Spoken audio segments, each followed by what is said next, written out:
Hi, this is Gordon Mann with a Road to Grand Rapids feature, joined by Anna Smith and Coach Ruth Sin of the St Thomas Tommies, who are still undefeated, 30-0 now, I think, after beating Hope College tonight in the National Sweet 16. Almost feels like an NFL interview to open up this way, but give us a rundown on two of the injuries that we saw tonight and the likelihood that those players will play tomorrow. Well, in this situation, I guess there is a hospital right behind us.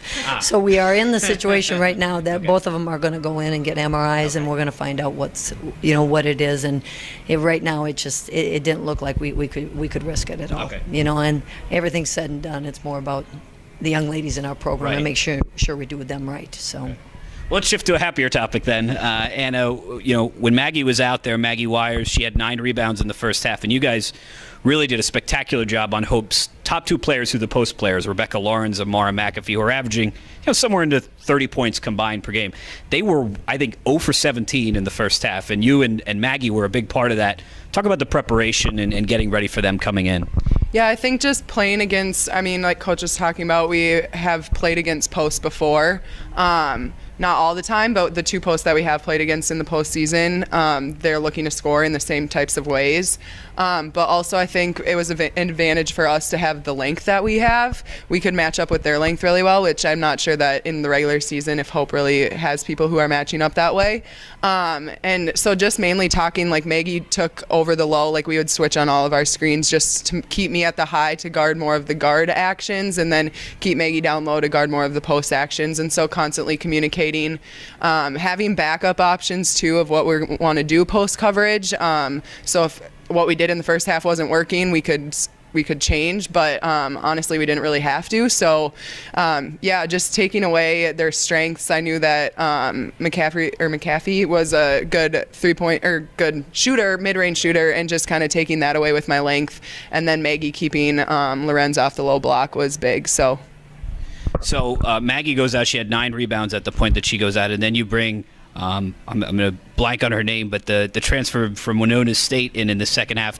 The silver lining here is when you lose somebody, you get to learn a little bit more about some of those other players. I know you guys had a lot of depth, but tell me, is about Langer? Is that the last name? Caitlin Langer. Yeah.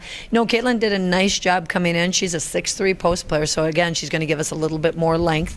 And she didn't play in the last game, but she's played in our rotation the whole way through, and that's one of the things that our team does a very nice job is we do have depth.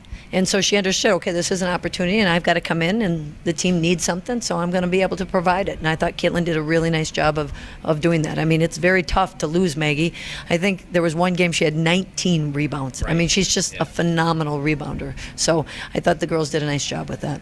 I'm always curious about this very, very quick turnaround in the tournament. The game that whoever you're playing not only isn't determined yet, that game hasn't even started yet. It's, you're going to have an exceptionally short turnaround. Let's assume for the moment that Maggie's not going to be able to go. How, as a coach, do you make that adjustment, game 30 in the season? Well, in that situation, you just go to what you know. We are who we are. Yes, we usually do go through Maggie. But again, in the regular season, if you looked at our minutes, we had, I think, 11 players averaging double-figure minutes. And it's not just because we had some games that there was separation. It's just because we've done that. So they're very comfortable getting in that role, taking that opportunity. And, again, it's all how you look at it and how you perceive it. If you look at it as opportunity, they'll step up to the challenge. They're used to it. On the other hand, they're used to going against Maggie every day. Right. And you don't get that opportunity either. So they'll do fine.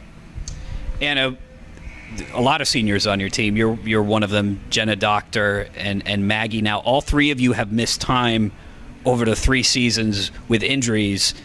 I promised I was going to ask this question even before Maggie got hurt tonight. But what has it been like to finally be able to play together for a full season? Yeah, we were talking about that at the start of the season, that we hadn't played together in 2 years or something, since the Final Four.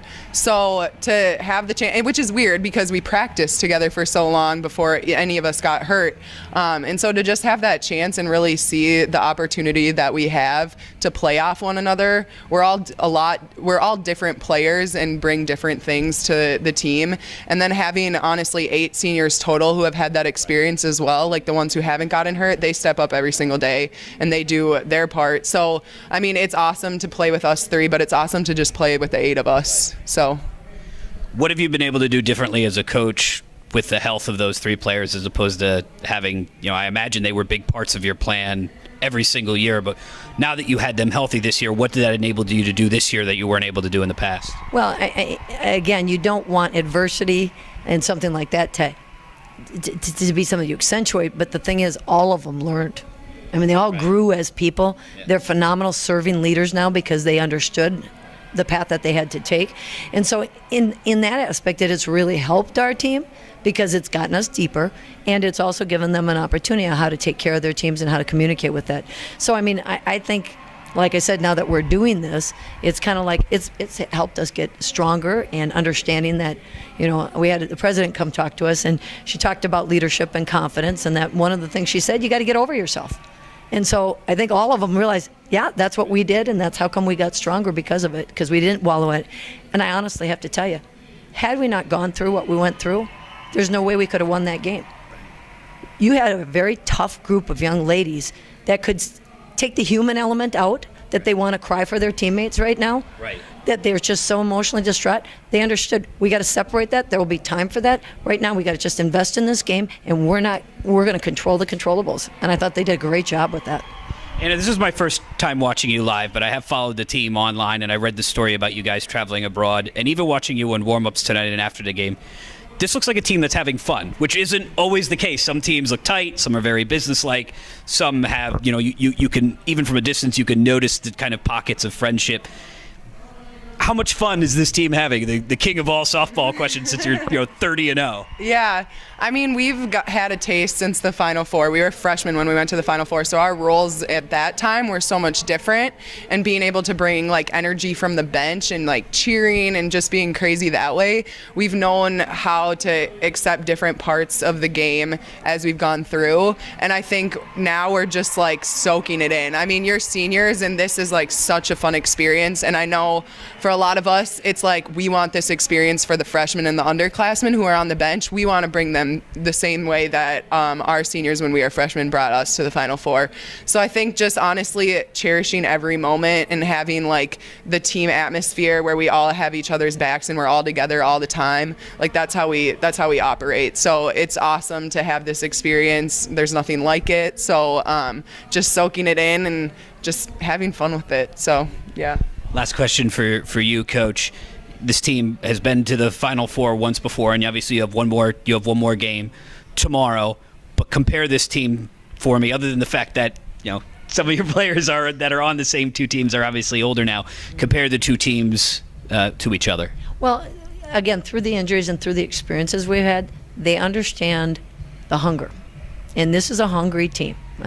They cherish every moment. When you get it taken away, you realize tomorrow is not a given. And I think that's what you see. They're a very tough team this year, and we've gone through some tough battles, but they're going to play every possession to its fullest. And that's where I think they have such an advantage because they've ruled out the distractions. And they're just focusing on how do we control. Anna was talking about we just keep having conversations of solutions. What can we do to gain control? And they do that. And that's kind of the fun thing on my part is we're just kind of always trying to respond and find an answer, Well, we entered the tournament with 4 undefeated teams, and we've still got at least one going into Saturday. St. Thomas will advance and play the winner of Thomas More and Washington University. With more coverage of the road to Grand Rapids, this is Gordon Mann.